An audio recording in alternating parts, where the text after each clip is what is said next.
محترم سامعین حاضرین، السلام علیکم ورحمۃ اللہ وبرکاتہ۔ الحمدللہ وکفیٰ، سلام علی عبادہ الذین اصطفیٰ، اما بعد فاعوذ باللہ من الشیطان الرجیم بفضلک بسم اللہ الرحمن الرحیم۔ فلاقتحم العقبۃ وما ادراک ما العقبۃ فک رقبۃ او اطعام فی یوم ذی مسغبہ یتیما ذا مقربہ او مسکینا ذا متربہ۔ صدق اللہ العظیم وصدق رسولہ النبی الامین الامی المکین المتین المبین الرؤوف الرحیم الکریم۔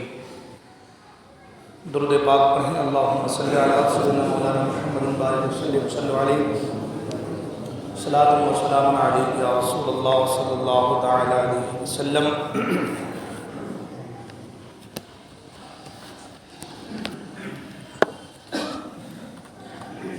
حضرات محترم،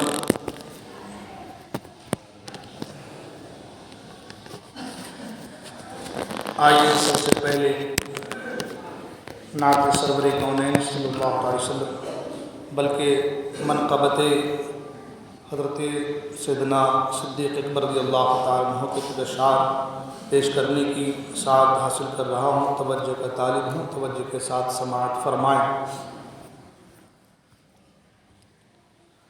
بیاں ہو کسی زبان سے مرتبہ صدیق اکبر کا،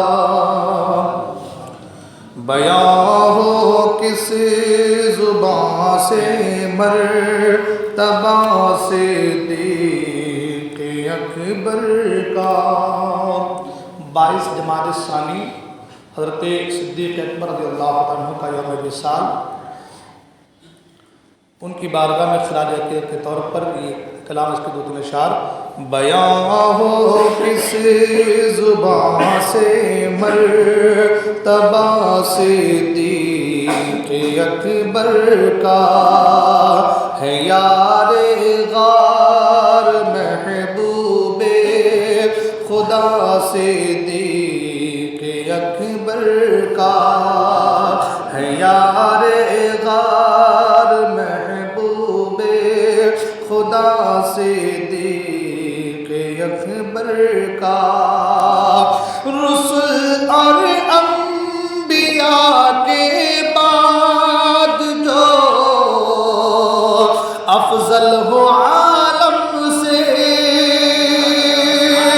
رسل اور انبیاء کے بعد جو افضل ہو عالم سے، کہ عالم میں ہے کس کا مرتبہ صدیق اکبر کا، کہ عالم میں ہے کس کا مرتبہ صدیق اکبر کا۔ اور گدا صدیق اکبر کا خدا سے فضل پاتا ہے، گدا صدیق اکبر کا خدا سے فضل پاتا ہے، خدا کے فضل سے میں ہوں گدا صدیق اکبر کا، خدا کے فضل سے میں ہوں گدا صدیق اکبر کا۔ اور ہوئے فاروق عثمان و علی جب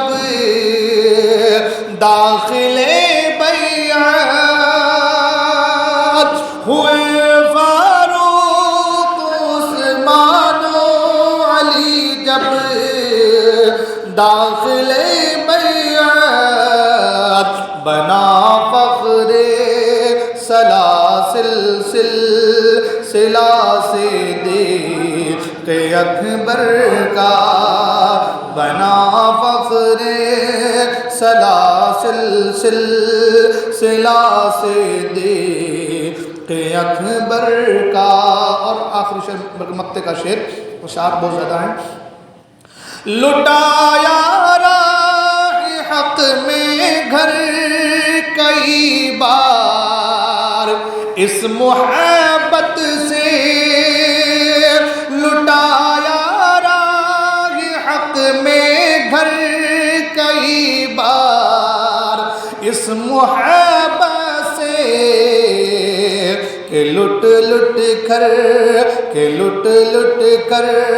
حسن گھر بن گیا صدیق اکبر کا.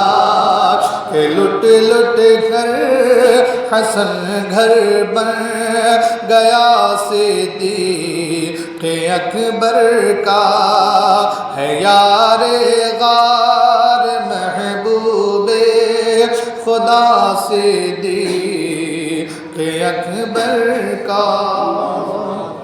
درود پاک پڑھیں. اللہم صلی علی سیدنا مولانا محمد معدن الجود والکرم وآلہ بارک وسلم. صلو علیہ صلاۃ و سلام علیہ یا رسول اللہ صلی اللہ علیہ وسلم. حضرات محترم، پچھلے 2 جمعہ سے سورہ بلد کی کچھ آیات کی تفسیر اور تشریح کے حوالے سے اور اسی پر کچھ باتیں میں نے آپ کے سامنے پیش کی تھیں. اسی کڑی کو آگے بڑھاتے 2-4 باتیں اور آپ کی بارگاہ تک پہنچانا چاہتا ہوں. خدائے قدر جبار کی بارگاہ میں دعا ہے کہ اللہ تبارک و تعالیٰ مجھے حق کہنے، آپ حضرات کو حق سننے اور ہم تمام کو حق پر عمل کرنے کی توفیق عطا فرمائے. حضرات محترم، اللہ تبارک و تعالیٰ ارشاد فرماتا ہے أَلَمْ نَجْعَلْ لَهُ عَيْنَيْنِ وَلِسَانًا وَشَفَتَيْنِ وَهَدَيْنَاهُ النَّجْدَيْنِ فَلَاقْتَحَمَ الْعَقَبَةَ وَمَا أَدْرَاكَ مَا الْعَقَبَةُ فَكُّ رَقَبَةٍ أَوْ إِطْعَامٌ فِي يَوْمٍ ذِي مَسْغَبَةٍ يَتِيمًا ذَا مَقْرَبَةٍ أَوْ مِسْكِينًا ذَا مَتْرَبَةٍ. اللہ فرماتا ہے کیا ہم نے اس کی 2 آنکھیں نہ بنائیں اور زبان اور 2 ہونٹ اور اسے 2 ابھری ہوئی چیزوں کی راہ بتائی، پھر بے تأمل گھاٹی میں کیوں نہ کودا، اور تو نے کیا جانا کہ وہ گھاٹی کیا ہے، کسی بندے کی گردن چھڑانا. او اطعام فی یوم ذی مسغبہ، یا بھوک کے دن کھانا دینا. یتیماً ذا مقربہ، رشتہ دار یتیم کو. او مسکیناً ذا متربہ، یا خاک نشین مسکین کو. حضرات محترم، ہم سب دنیا میں آئے ہیں، اللہ نے بھیجا ہے اپنی بندگی کے لیے. نماز، روزہ، حج و زکوٰۃ جو چیزیں ہم پر فرض کی گئی ہیں، ہم ان کو کما حقہ ادا کرنے کی کوشش کر رہے ہیں اور کرتے رہیں گے انشاءاللہ، اور کرنا ہی ہوگا. اللہ تبارک و تعالیٰ نے پیدا ہی اس لیے کیا ہے کہ ہم اللہ کی بندگی کریں. ساتھ ہی ساتھ یہ چیز یاد رکھیں کہ نماز فرض ہے، روزہ فرض ہے، حج و زکوٰۃ فرض ہے، یہ سب چیزیں اپنی جگہ ہیں، مگر صرف اسی کا نام دین نہیں ہے. صرف اسی کا نام دین نہیں ہے، بلکہ کچھ اور چیزیں ہیں جو دین میں شامل ہیں. بلکہ حضور اکرم صلی اللہ علیہ وسلم نے تو یہاں تک ارشاد فرمایا کہ دین مکمل خیر خواہی کا نام ہے. ایک دوسرے کی خیر خواہی، ایک دوسرے کی بھلائی چاہنا، ایک دوسرے کو اچھی باتیں بتانا، ایک دوسرے کو برائی کے راستے سے بچانا، نیکیوں کی راہ پر لگانا، نیکیوں کی طرف گامزن کرنا، کسی کی دیکھ ریکھ کرنا، کسی کے ساتھ برا برتاؤ، برا ویوہار نہ کرنا، کسی سے حسد، بغض و عناد نہ رکھنا، کسی کی بے عزتی یا کسی کو ذلیل کرنے کا ارادہ اپنے اندر نہ لانا، یہ تمام تر چیزیں جو ہیں یہ سب دین میں شامل ہیں۔ آپ نے علماء اکرام سے بارہا سنا ہوگا، ایک ہے حقوق اللہ اور ایک ہے حقوق العباد، ہے نا؟ اب حقوق اللہ اور حقوق العباد کی طرف اگر گفتگو بڑھائیں تو بات بہت دور تک جائیں گی۔ عرض یہ کرنا ہے کہ میں پچھلے 2 جمعہ سے جو گفتگو کر رہا ہوں، کچھ آیات کے حوالے سے جو باقی میں باتیں بتانا چاہ رہا تھا، ان باتوں کو آپ تک پہنچاؤں۔ حضور اکرم صلی اللہ علیہ وسلم نے فرمایا کہ دین مکمل خیر خواہی کا نام ہے، ایک دوسرے کی بھلائی چاہنے کا نام ہے۔ اور اللہ نے کیا فرمایا قرآن مجید میں؟ فَلَقْتَحَمَ الْعَقَبَةَ، پھر بے تعمل اس گھاٹی میں کیوں نہ کودا؟ وَمَا أَدْرَاكَ مَا الْعَقَبَةُ، اور یہ گھاٹی ہے کیا؟ یہ گھاٹی ہے کیا؟ مسئلہ تو یہ ہے نا، جب ہم گھاٹی کی بات سنتے ہیں تو دل میں خیال آتا ہے کہ بھائی یعنی گڑھے میں جانا، تو قرآن گڑھے میں کودنے کے لیے کہہ رہا ہے، اس کا مطلب یہ ہو رہا ہے ہاں بے تعامل گھاٹی میں کیوں نہ؟ تو گھاٹی سے مراد جو ہے وہ گڑھے میں جانا یا اوپر پہاڑ چڑھنا نہیں ہے، اس کو سمجھایا گیا آگے، فرمایا وَمَا أَدْرَاكَ مَا الْعَقَبَةُ، تم نے کیا جانا کہ وہ گھاٹی ہے کیا؟ تم نے کیا جانا کہ وہ گھاٹی ہے کیا؟ ہماری سمجھ نے کیا سمجھا، ہم نے کیا جانا؟ تو قرآن یہ بھی کہتا ہے فَكُّ رَقَبَةٍ، کسی کی گردن چھڑا دینا، غلام ہے تو آزاد کر دینا۔ اب غلامیت کا دور تو ہے نہیں، کسی جماعت میں نے کہا کہ وہ معاملہ تو ہے نہیں، تو غلام کسی گردن چھڑا دینا مطلب یہ ہے کہ غلام ہے تو آزاد کر دینا۔ اب غلامی والے معاملات کو صرف ہم غلام ہی تک محدود رکھیں کہ بھئی غلام کو آزاد کر دینا، غلام تو ہے نہیں تو کیا آزاد کریں؟ تو یہاں یہ بھی مراد ہو سکتا ہے کہ بھائی کسی کو معاف کر دینا۔ آپ کو کسی نے ستایا ہے، تکلیف دیا ہے، پریشان کیا ہے، اسے معاف کر دو، اسے چھوڑ دو، رہا کر دو۔ اور جو کسی کو معاف کر دیتا ہے اللہ تعالیٰ اسے معاف فرما دیتا ہے۔ جو کسی کو معاف کر دیتا ہے، حدیث پاک میں یہاں ہے کہ جو یہاں تک ہے کہ جو کسی دوسرے کے کام میں لگ جاتا ہے اللہ تعالیٰ اس کے کام کو بنا دیتا ہے۔ جو کسی دوسرے کے کام میں لگ جاتا ہے اللہ اس کے بگڑے کام کو بنا دیتا ہے۔ تو آپ کسی کو معاف کر دیں گے اللہ آپ کو معاف فرما دے گا، اور ہم سب کی تمنا یہ ہے کہ اللہ ہمیں معاف کرے، ہے نا؟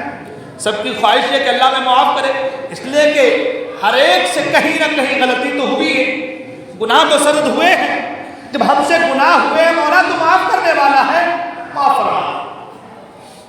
تو اب اگر ہم چاہیں کہ مولا ہمیں معاف کرے، تو اگر ہمارا کوئی بھائی ہم کو تکلیف دے دیا ہے تو ہماری بھی ذمہ داری بنتی ہے کہ ہم اسے معاف کر دیں۔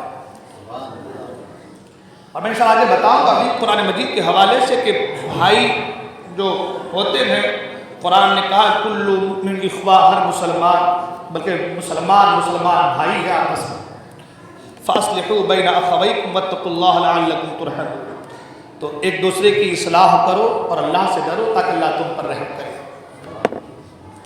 کہنے کا مطلب یہ ہے کہ بھئی معاف کر دے، کسی سے کوئی غلطی ہو گئی ہے تو اسے معاف کر دینا۔ پھر آگے فرمایا او اطعام فی یوم ذی مسغبہ، بھوک کے دن کھانا دینا رشتہ دار یتیم کو۔ یتیماً ذا مقربہ کا جو جملہ ہے اللہ اکبر، یہ بڑی امپورٹنٹ چیز ہے، اس کو سمجھنا ہے۔ قرآن نے یہ کہہ دیا کہ بھئی بھوک کے دن کھانا دینا، قحط سالی کا زمانہ آ گیا، تکلیف ہے لوگوں کے اندر، پریشان ہے بھوک سے، کھانا دے دینا ٹھیک اچھی بات ہے، لیکن قرآن کہتا ہے یتیماً ذا مقربہ، یتیم اور یتیم نہیں کہا ذا مقربہ، جو تمہارا قریبی ہے. یتیم وہ الگ اس کا استحقاق، اور ساتھ ہی ساتھ ایک حق یہ کہ وہ تمہارا قریبی ہے، تمہارے رشتہ دار کوئی ہے اور وہ یتیم ہے. یوں تو کھانا مسکین کو دینا یہ ثواب ہے، لیکن اگر وہ یتیم، وہ غریب اگر آپ کا رشتہ دار ہے، آپ کا قریبی ہے، تو اس کو کھانا دینا دوسرے کو دینے سے افضل ہے. اس کو کھانا دینا جو یتیم بھی ہے، ایک تو یتیم اور پلس آپ کا رشتہ دار، آپ کا قریبی، آپ کا قرابت دار، آپ کا کوئی رشتہ دار، تو اسے کھانا کھلا دینا. کہا کہ یہ دوسرے کو جو دے رہے ہیں آپ اس سے افضل ہے. اس کا مطلب یہ بھی نہیں کہ بھائی دوسرے کو نہ دیا جائے، اس کا مطلب یہ بھی نہیں ہے دوسروں کو بھی دیا جائے، مگر اگر آپ کا کوئی قریبی ہے جو آج شش و پنج میں مبتلا ہے، جو آج دانے دانے کا محتاج ہے. ہمارے ایسے رشتہ دار ہیں، ہاں بھائی ہمارے رشتہ داریوں میں ایسے بھی لوگ ہوں گے جو آج کھانے کو کے محتاج ہیں، جن کو ضرورت ہے آپ کی، جو اس انتظار میں ہے کہ میرا بھائی، میرا خالو، میرا مامو، میرا پھپھا وہ مالدار ہے تو اس کے گھر سے کچھ آ جائے گا، جو اس آس میں ہے. تو آپ کی ذمہ داری ہے کہ آپ اپنے اس رشتہ دار کی طرف نظر کیجیے. آج بھائی مالدار ہو گیا، رشتہ دار مالدار ہو گئے، تو بھائی کی طرف نظر اٹھا کر نہیں دیکھ رہے ہیں، رشتہ داری توڑ لی جا رہی، رشتے قطع کر دیے جا رہے ہیں. ہمارا ان سے کوئی رشتہ نہیں، ہمارا ان سے کوئی ناتا نہیں. کیوں بھائی؟ ان کو جینے کا سلیقہ نہیں معلوم ہے، وہ ہمارے قدم سے قدم ملا کر چل نہیں سکتے. ہماری محفل میں اگر وہ آ جائیں تو ہماری محفل تو جو اونچے لوگوں کی اونچی محفل ہوتی ہے، ہماری سوسائٹی الگ ہے. اب وہ غریب آئے گا، پھٹے پرانے کپڑے ہوں گے تو ہماری انسلٹی ہو جائے گی. وہ ہماری محفل کے، ہمارے گھر میں آنے کے، ہمارے دہلیز تک آنے کے لائق نہیں ہے، تو ہم نے اس لیے رشتہ قطع کر لیا، رشتہ توڑ لیا. ایسے معاملات ہوتے ہیں. بھائی اونچی پوزیشن پر ہے تو اگر دوسرا بھائی غریب ہے تو اب اس سے ملنے کو ناطے تو، اور اس میں ایک رول اہم جو ہوتا ہے وہ گھر کی لیڈیز کا، عورتوں کا ہوتا ہے. یہ بڑے مسئلے رہتے ہیں. وہ گھر کی عورت کا مسئلہ رہتا ہے کہ وہ چاہتی نہیں کہ ہماری بے عزتی ہو سوسائٹی میں، ہم بدنام ہو جائیں. ہم نے پیسہ یا عہدے کے طور پر ہم نے معاشرے میں ایک مقام، ایک اپنا وقار بنایا ہے، تو ہمارے رشتہ داروں کی وجہ سے ہمارا وقار مجروح نہ ہو. ہم اسے رشتہ توڑ لیں گے چلے گا، مگر اپنے وقار کو مجروح نہیں ہونے دیں گے، مگر اپنے وقار کو مجروح نہیں ہونے دیں گے. اور یہی وجہ ہے کہ ہم رشتہ داریاں کیا کر لیتے ہیں، رشتہ داری کیا کر لیتے ہیں، توڑ لیتے ہیں. مگر آئیے حدیث پاک میں اللہ کے رسول صلی اللہ علیہ وسلم فرماتے ہیں کہ یتیموں اور مسکینوں کی مدد کرنے والا، جہاد میں سعی کرنے والے اور بے تھکے مسلسل شب بیداری کرنے والے اور ہمیشہ روزہ رکھنے والے کی مثل ہے. اللہ کے رسول صلی اللہ علیہ وسلم فرماتے ہیں کہ کوئی یتیم اور مسکین کی مدد کرنے والا جہاد میں، اللہ اکبر، گھوڑے کی پشت پر ہے، جہاد کر رہا ہے، اور جو ہے ساتھ ہی ساتھ جو ہے رات بھر قائم اللیل جو کہ رات بھر بے تھکے اللہ کی بارگاہ میں کھڑا ہے، عبادت کر رہا ہے، اور صائم الدہر، روزانہ روزے سے ہے. اللہ کے رسول فرماتے ہیں کہ وہ اس کی مثل ہے جو کسی یتیم کے سر پر ہاتھ پھیرے، کسی یتیم اور مسکین کی مدد کرے. ہاں تو کسی یتیم اور مسکین کی مدد کرنے والے کو اتنا فائدہ ہے تو جو اپنے قرابت دار کی مدد کرے گا، جو اپنے قریبی، اپنے بھائیوں کی، اپنے رشتہ داروں کی مدد کرے گا، جو یتیم ہے، جو اس کا مستحق ہے، اس کی مدد کرے گا، اللہ تعالیٰ کتنا اجر عطا فرمائے گا. مگر ہماری سوچ، ہمارے معاملات، آج اللہ کی پناہ ایسے معاملات ہمارے ہو گئے کہ بس ہم نکتہ چینیوں میں آج رہ گئے. آج ہم نکتہ چینیوں میں رہ گئے. آج ہمیں آپس میں لڑایا جا رہا ہے. میں نے کچھ دن پہلے پڑھا تھا ایک جگہ کہ بھائی ایک ڈبے میں کالی چیٹیوں کو اور لال چیٹیوں کو بند کر دو، ڈھکن لگا دو اس کا، وہ آپس میں کچھ نہیں کریں گے. لیکن اگر کوئی اسی ڈبے کو تھوڑا ہلا دے تو پھر لال چوٹیاں کالی چوٹیوں کو مار ڈالیں گی، ہے نا؟ ہم سوچیں اپنے اندر جھانک کر آج ہمارا حال کیا ہے معلوم ہے؟ ہم آپس میں ملے ہوئے، وہ ایک ایسا ہوتا ہے جو ڈبے کو ہلانے والا ہوتا ہے، وہ سب سے خطرناک منافق انسان وہ ہے جو ڈبے کو ہلانے والا ہوتا ہے، اس کے ہلنے کی وجہ سے آپس میں تکرار، آپس میں لڑائیاں۔ تو ہر گھر میں، ہر معاشرے میں، ہر محلے میں کچھ ایسے لوگ ہوتے ہیں جو آپس میں لڑانے کی، بھڑانے کی کوشش کرتے ہیں، جو آپس میں نا اتفاقیاں پیدا کرنے کی کوشش کرتے ہیں، اور جس کی وجہ سے ہم آپس میں لڑتے جھگڑتے ہیں۔ قرآن نے کیا کہا؟ مسلمان میں مسلمان بھائی ہیں،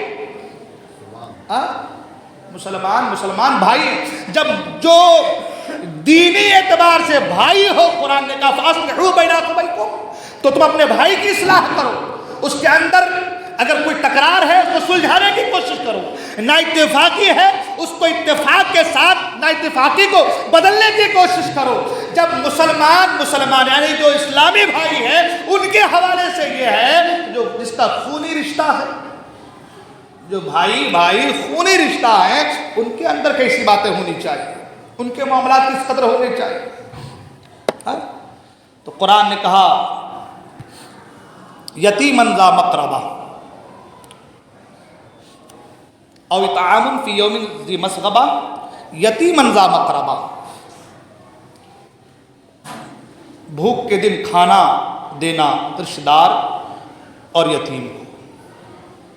اللہ کتنے بڑے فائدے ہیں، کتنے بڑے فائدے ہیں اس کے کہ جو انسان کسی یتیم کو کھانا دیتا ہے، مسکین کو کھانا کھلاتا ہے، اللہ کے رسول فرماتے ہیں کہ جو انسان رات بھر اللہ کی بارگاہ میں کھڑا ہو کر عبادت کرتا ہے اور جو دن بھر روزے سے رہتا ہے، سرکار فرماتے ہیں کہ وہ اس کی مثل ہے۔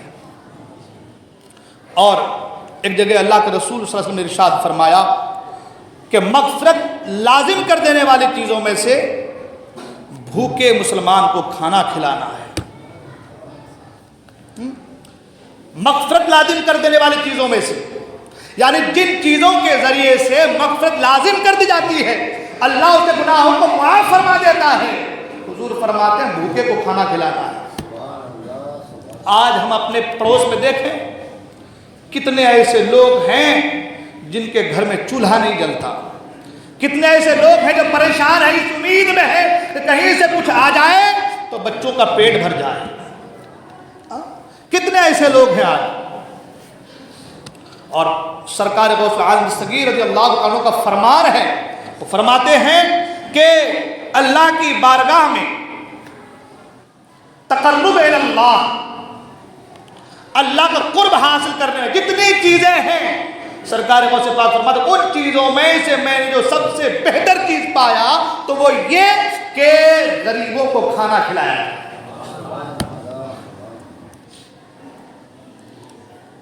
آج ہمارا حال اللہ اکبر ہے۔ پھر لوگ کہتے تنقید نہ کریں، ہمارا حال ہم دیں گے بھی تو دکھا کے، کھلائیں گے بھی تو دکھا کے، دیں گے تو نام بتا کر کے، اور کیا کہا جائے کہ بس، جبکہ فرمایا گیا کہ جب صدقہ دیا کرو تو ایک ہاتھ سے دیا کرو، دوسرے ہاتھ کو خبر نہ ہو۔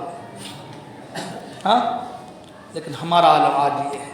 آج یہی وجہ ہے کہ ہمارا معاشرہ، مسلم سماج آج جو بالکل تنزلی کا شکار ہے، اس کی وجہ یہ ہے کہ ہم صرف اپنے آپ کو دیکھ رہے ہیں، اپنے رفقا، اپنے قریب والوں کی خبر گیری نہیں کرتے، جبکہ اللہ کے رسول صلی اللہ علیہ وسلم نے پڑوسیوں کے تعلق سے کیا خوب فرمایا ہے، اللہ اکبر، کہ پڑوسی کا بھی تم پر حق ہے، للجار حق، پڑوسی کا بھی تم پر حق ہے۔ آج ہم نہ بھائی کو دیکھ رہے ہیں، نہ بہن کو دیکھ رہے ہیں، نہ پڑوسی کو دیکھ رہے ہیں، نہ رشتہ دار کو دیکھ رہے ہیں۔ آج بھائی کے خون کے پیاسے ہو چلے ہیں۔ آج ترکے کے معاملات آ جائیں تو بہنوں کے حقوق کو، بیٹیوں کے حقوق کو دبایا جا رہا ہے۔ یہ چیزیں آج آ رہی ہیں۔ ہم نے کبھی نہیں سوچا کہ اس میں ہماری پکڑ ہے۔ میں نے پہلے کہا نماز، روزہ، حج، زکوٰۃ ایک طرف ٹھیک ہے، یہ سب چیزیں فرض ہے، لیکن صرف یہی دین نہیں ہے، صرف یہی دین نہیں ہے۔ دین یہ بھی ہے کہ تمہارے اوپر تمہارے بھائی کے حقوق ہیں، بہن کے حقوق ہیں، رشتہ داروں کے حقوق ہیں، پڑوسیوں کے حقوق ہیں۔ ایک بزرگ کا قول ہے کہ مکہ مکرمہ میں ایک بزرگ، ایک اللہ والا آدمی آ کے مقیم ہو گیا۔ جب وہ مقیم ہو گیا، وہ رات بھر طواف کرتا، دن کو روزہ رہتا، قرآن کی تلاوت کرتا، اللہ اللہ کرتا۔ تو بزرگ کہتے کہ بڑا متقی انسان تھا، پرہیزگار انسان تھا۔ وہ بزرگ فرماتے ہیں کہ میں سفر کے لیے کہیں مجھے جانا تھا، تو میرے پاس سونے کا ایک جو ہے تھیلا تھا، سونے سے بھرا ہوا تھا۔ میں نے سوچا کہ میں گھر جا رہا ہوں باہر سفر کے لیے، تو اس تھیلے کو کیا کروں؟ وہ جو بزرگ ہیں ان کو دے کر کے جاتا ہوں کہ وہ نماز روزہ وغیرہ میں بہت زیادہ آگے بڑھے ہوئے ہیں، تو وہ امانت میں خیانت نہیں کریں گے۔ تو سونے کا تھیلا میں نے اسے دیا اور کہا کہ آپ اسے سنبھال کر رکھیں، میں سفر پر جاتا ہوں، واپس آنے کے بعد لے لوں گا۔ وہ کہتے ہیں کہ میں سفر پر چلا گیا، کچھ دنوں کے بعد واپس آیا تو پتہ چلا کہ ان کا انتقال ہو گیا ہے۔ اب میں بڑا پریشان ہوا کہ ان کا انتقال ہو گیا، میرا سونے کا تھیلا ان کے پاس تھا۔ گھر والوں سے ان کے جا کر ملا اور کہا کہ میں نے ان کو سونے کا تھیلا دیا تھا۔ گھر والوں نے کہا کہ ہمیں کچھ خبر نہیں، ہمیں کچھ پتہ نہیں کہ آپ نے دیا تھا، انہوں نے لیا تھا، ہمیں کچھ معلوم نہیں، انہوں نے کچھ بتایا نہیں۔ اب یہ پریشان ہو گئے کہ بھائی سونا بھرا ہوا تھا تھیلے پر، ان کا انتقال ہو چکا ہے، اب کروں تو کیا کروں؟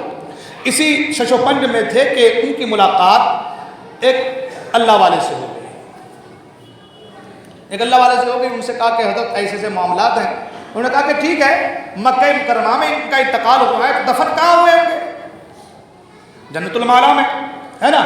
تم ایک کام کرنا کہ تم مقام ابراہیم اور رکن یمانی کی جو جگہ ہے، اس جگہ پر آ کر کے تم رات میں ان کو آواز دینا، اس لیے کہ جو جنتی روحیں ہوتی ہیں، جو اللہ والوں کی روحیں ہوتی ہیں، وہ اس جگہ آتی ہیں، تم وہاں آواز دینا، اگر وہ وہاں ہوں گے تو تمہاری آواز کو سن کر کے تمہیں جواب ضرور دیں گے۔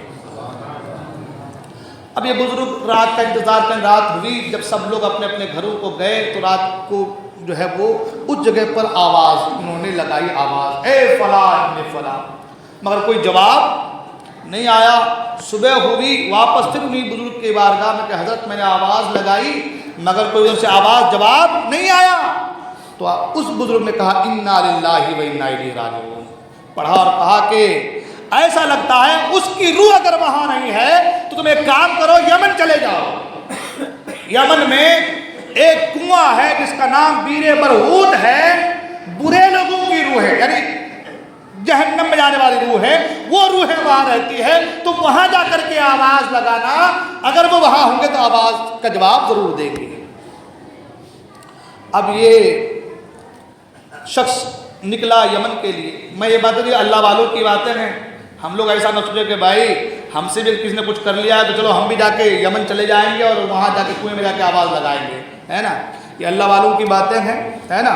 یہ سب کے بس کا بھی نہیں ہے۔ اب وہ گئے وہاں اور جانے کے بعد جو ہے رات کو 12 کے بعد، آدھی رات ڈلنے کے بعد وہاں پر انہیں آواز لگائی، اے فلاں ابن فلاں۔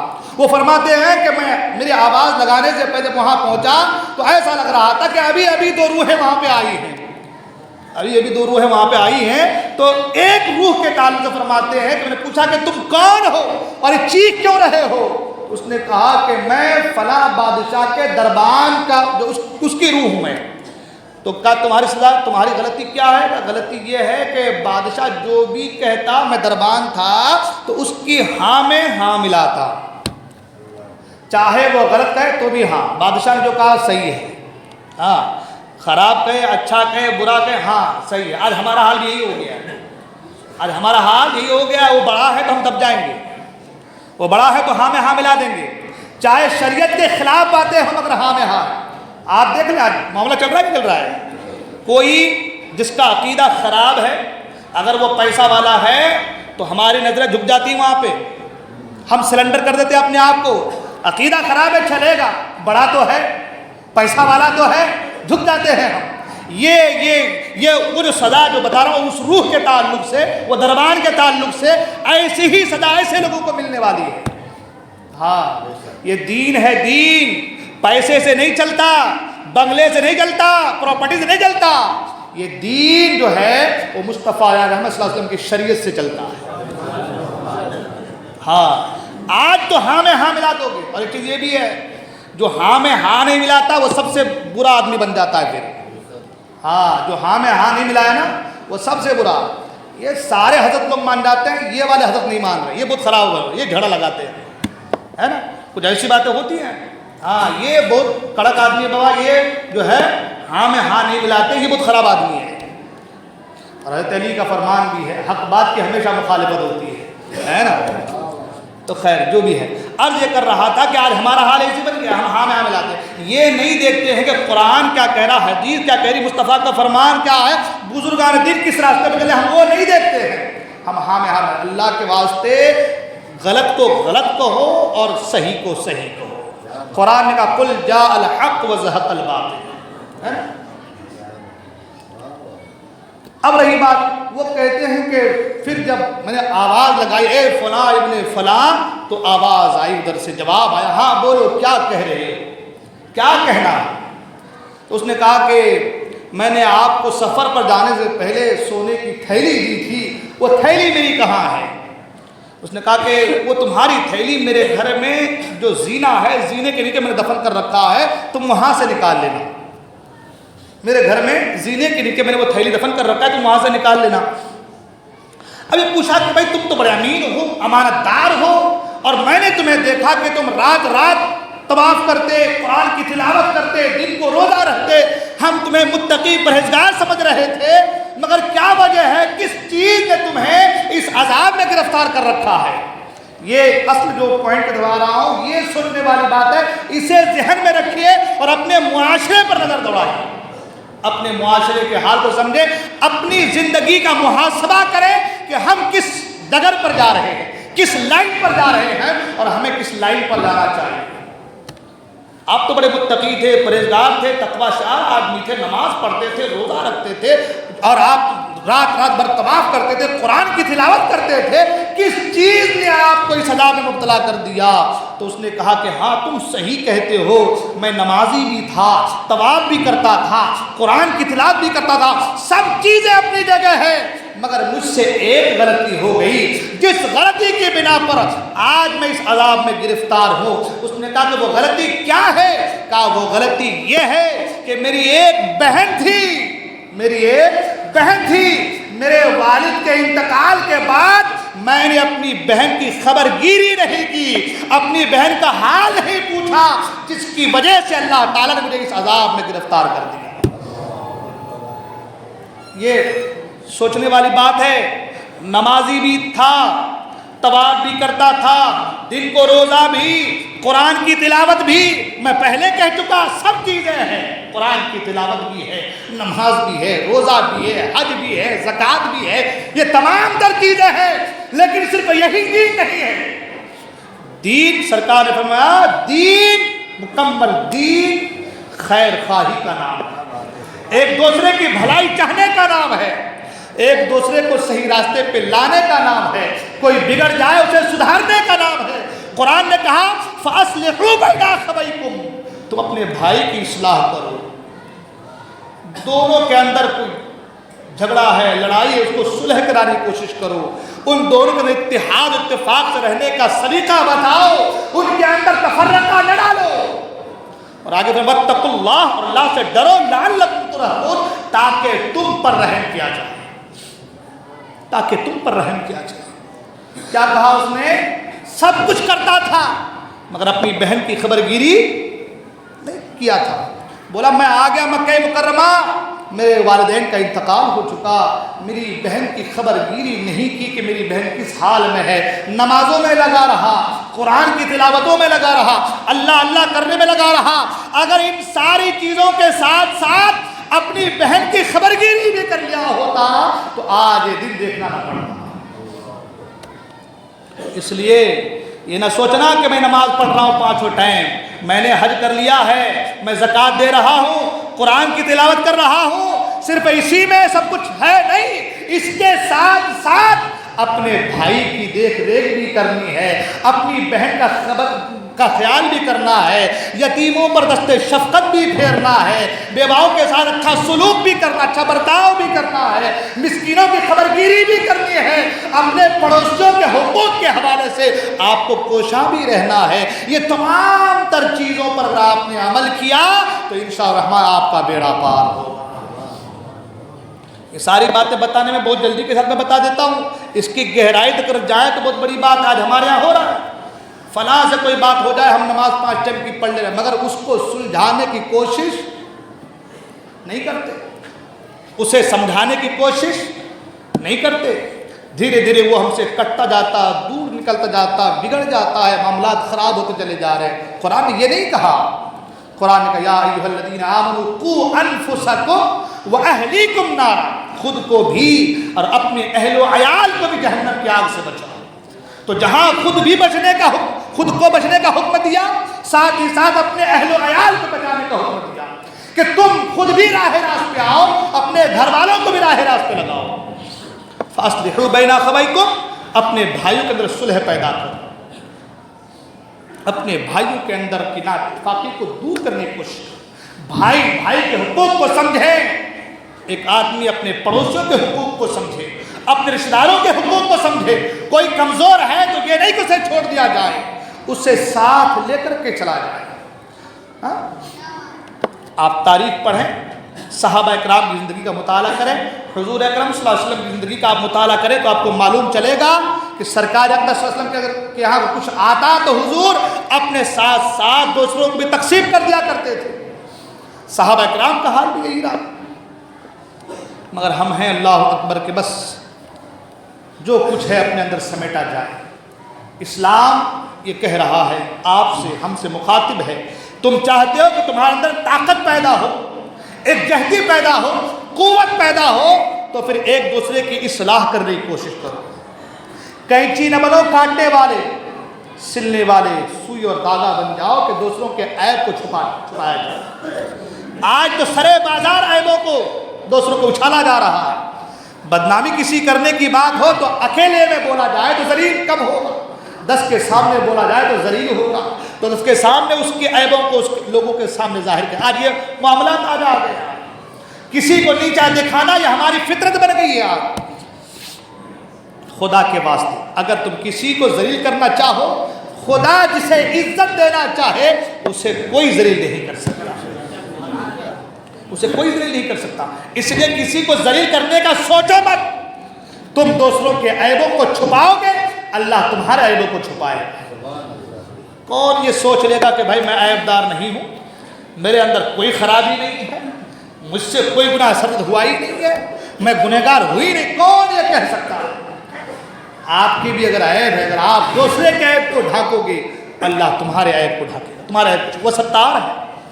اس لیے دوسروں کے عیبوں کی پردہ پوشی کیجیے۔ آپ جانتے ہیں بزرگان دین کا کیا حال تھا؟ اللہ اکبر۔ ایک بات یاد آ گئی، آخری بات، کیونکہ بات تو بڑی لمبی ہو جاتی ہے، آخری بات، اللہ والوں کا حال یہ تھا کہ وہ اگر جان جاتے کہ کسی وجہ سے اس کو تکلیف ہوگی میری ذات سے، تو وہ ایسا ہو جاتے کہ جیسا وہ کچھ جانتے ہی نہیں۔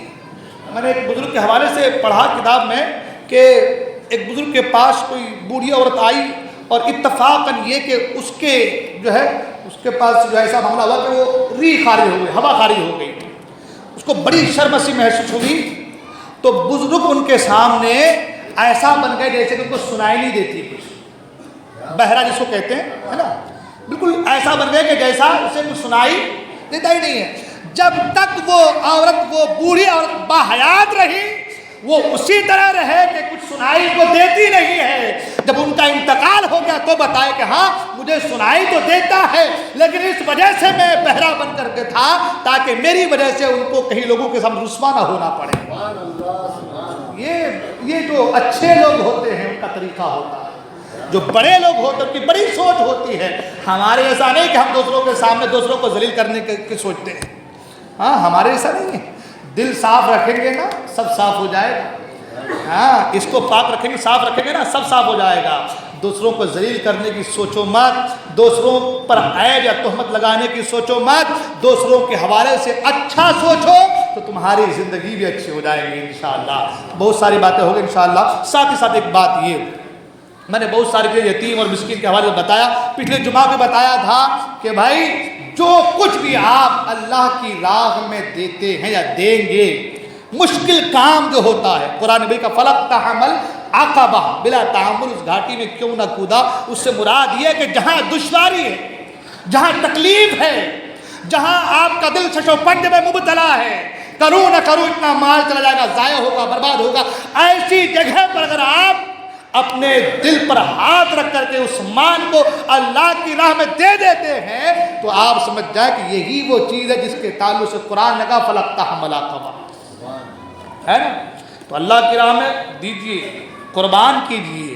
حضرت ابوبکر صدیق رضی اللہ تعالیٰ عنہ کا جو 22 تاریخ یوم وصال ہے آپ کا، کیا کیا قربان، ابھی آپ نے شعر سنا کہ لٹ کر حسن گھر بن گیا صدیق اکبر کا، سب کچھ لٹایا، سب کچھ قربان کیا، تو اللہ تعالیٰ نے وہ اعجاز بخشا کہ انبیاء اور رسول کے بعد پوری دنیا میں کسی کا مقام مرتبہ ہے تو وہ صدیق اکبر رضی اللہ تعالیٰ کا مقام ہے۔